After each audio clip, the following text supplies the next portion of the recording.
Hola la team Colibri, je profite de la fraîcheur d'automne bretonne qui s'installe pour vous proposer un petit peu de chaleur espagnole. C'est aussi l'occasion pour moi de vous faire découvrir un artiste que nous avons rencontré.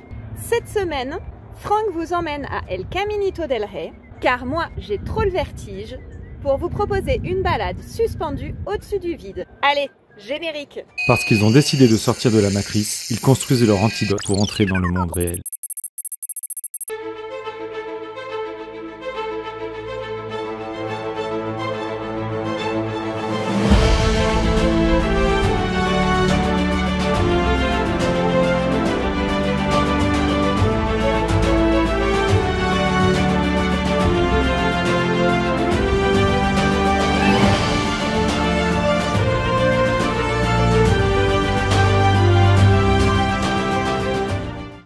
Tout commence à El Chorro, notre spot du soir, avec des Français, un Espagnol, un Suisse-Allemand.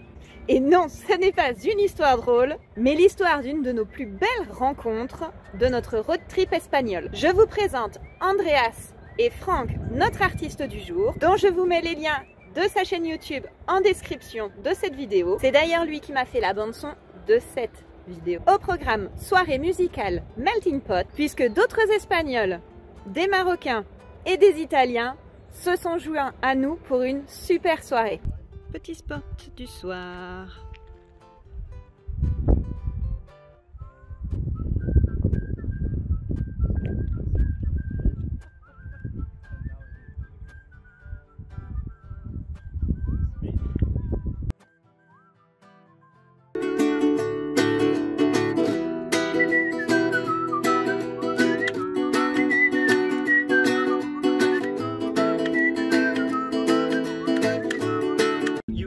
Playback.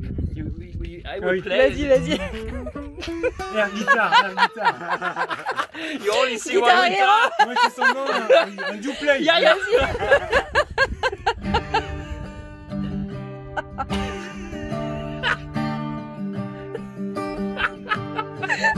Come on, Manny.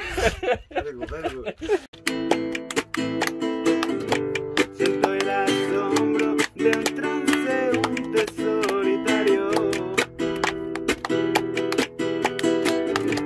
y en los valles me pierdo, en sus hojas navego y ahora sopla el viento cuando el mar quedó lejos hace tiempo.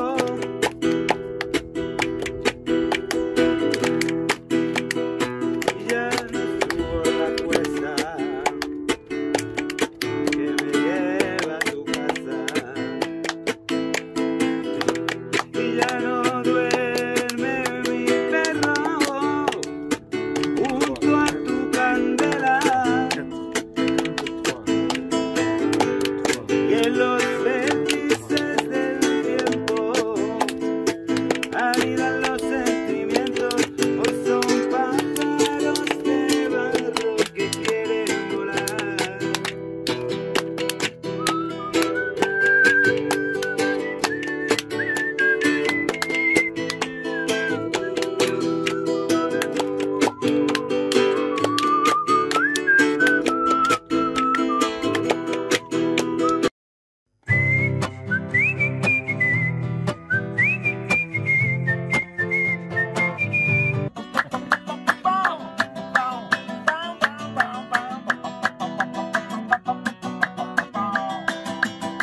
Necesito saber.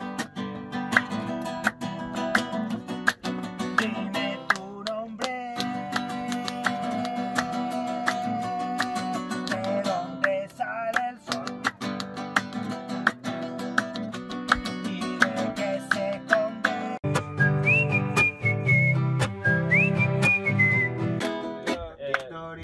You learn it in looks.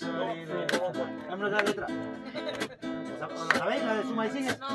Because that is Pakistani or French, English.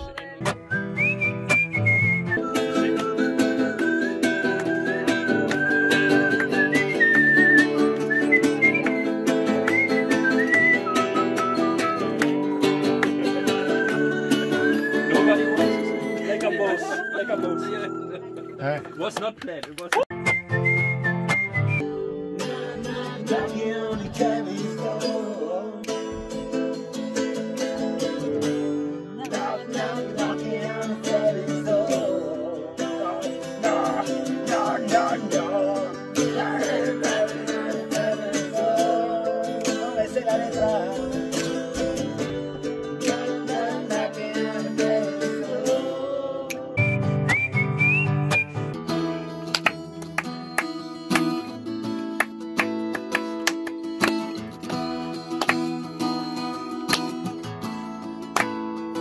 Tú haces esto siempre, always.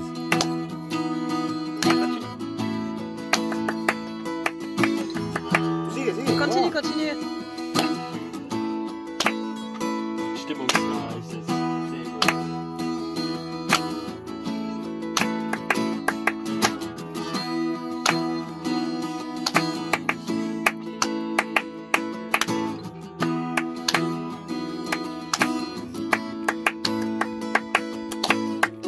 ¿Qué? Si se practica, practice, good fun.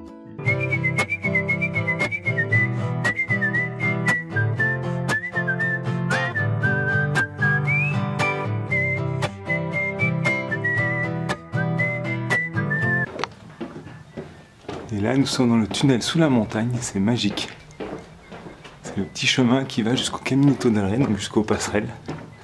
Donc je vais pas de ticket pour l'instant, on va voir si j'arrive à en trouver. Là, je crois que les filles, elles aimeraient. Rien que le tunnel, c'est trop fort. Allez, on se retrouve de l'autre côté.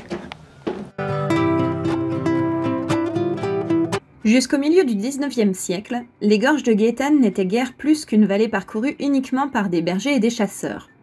Dès lors, l'industrialisation suggéra de créer une ligne de chemin de fer entre les bassins miniers de Cordoue et les usines de Malaga.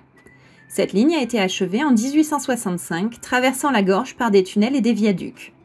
Au 19e siècle, des alternatives au charbon sont recherchées pour répondre à la demande énergétique croissante. Un ingénieur, Rafael Benjumea, est chargé de profiter de la différence de niveau entre l'entrée et la sortie de la gorge pour produire de l'électricité. Les travaux achevés en 1906 consistaient à détourner l'eau à l'entrée de Guetanero en la forçant à circuler sur 3 mètres à travers un canal jusqu'à la sortie de Gaétane pour la laisser tomber de plus de 100 mètres de haut jusqu'au Salto del Chorro. Un chemin attaché à la roche sert pour les tâches d'entretien du canal. En raison des petits balcons qui existent encore dans la partie supérieure, le chemin a reçu le nom de Balconcillos de los Getanes. Pour garantir la production d'électricité même pendant les années de sécheresse, en 1920, le Pantano del Chorro a été construit sur la rivière Turón. En aval, en 1927, le réservoir Guetanero a été achevé pour réguler également les apports des rivières Guadalteba et Guadalhorce. Le 21 mai 1921, le roi Alphonse X posa la dernière pierre du réservoir del Chorro et parcourut le Caminito de los Balconcillos jusqu'à la ville del Chorro. Pour son travail, le roi a accordé à Rafael de Benjumea le comté de Guadalhorce. La gorge des Gaétanes est l'épine dorsale de la réserve naturelle à laquelle elle donne son nom. Un paysage marqué par des pentes abruptes, des gorges verticales et des ravines fluviales profondes. Dans la partie supérieure du Caminito del Rey, 3 rivières du nord de la province convergent, endiguées dans 2 marais et rejoignant leurs eaux pour former le Guadalhorce dans le réservoir de Guetanero. L'existence de failles et de fissures dans le calcaire et le processus de dissolution karstique qu'ils subissent ont contribué à ce que le fleuve Guadalhorce réussisse à creuser l'arc calcaire central de Malaga dans sa recherche d'un chemin vers la mer. La rivière a généralement une couleur laiteuse et une certaine turbidité causée par les sédiments en suspension. Il s'agit principalement d'argile et de matériaux issus du gypse des régions de Guadalteba et d'Anquetera, ce qui confère également à l'eau une certaine salinité. À proximité des canyons, les 3 parcours fluviaux sillonnent les ensembles gréseux et conglomérats calcaires du Miocène. Ainsi, les eaux entraînent des grains de sable et des rochers qui, combinés au dénivelé qu'ils surmontent, un peu plus de 100 mètres sur un peu plus de 3,5 km, et à l'énorme débit pendant la saison des pluies, confèrent au Guadalhorce un potentiel d'érosion très important. Les roches solides grises et rouges aux reliefs les plus prononcés sont constituées de calcaire et de dolomites d'âge jurassique. Ces sédiments d'origine marine ont subi un soulèvement lors du pliage alpin qui a modifié leur stratification horizontale d'origine et fracturé énormément l'ensemble. L'action de la rivière a façonné ces roches en 2 zones de gorge encastrées, appelées Gaitaneros au nord et Gaitan au sud. À Cerro del Cristo, à Gaitanes, les paquets de calcaire sont verticaux et ont été coupés perpendiculairement, ce qui génère les empreintes les plus impressionnantes.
Hasta luego. Hasta luego. Now water.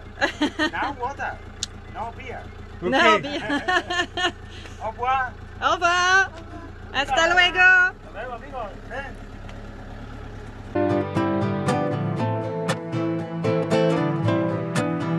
Voilà, j'espère que cette petite vidéo vous a plu. N'hésitez pas à liker, commenter et partager, vous abonner si c'est pas fait et à aller voir les chaînes de notre ami Franck parce que c'est vraiment une merveille. À très vite.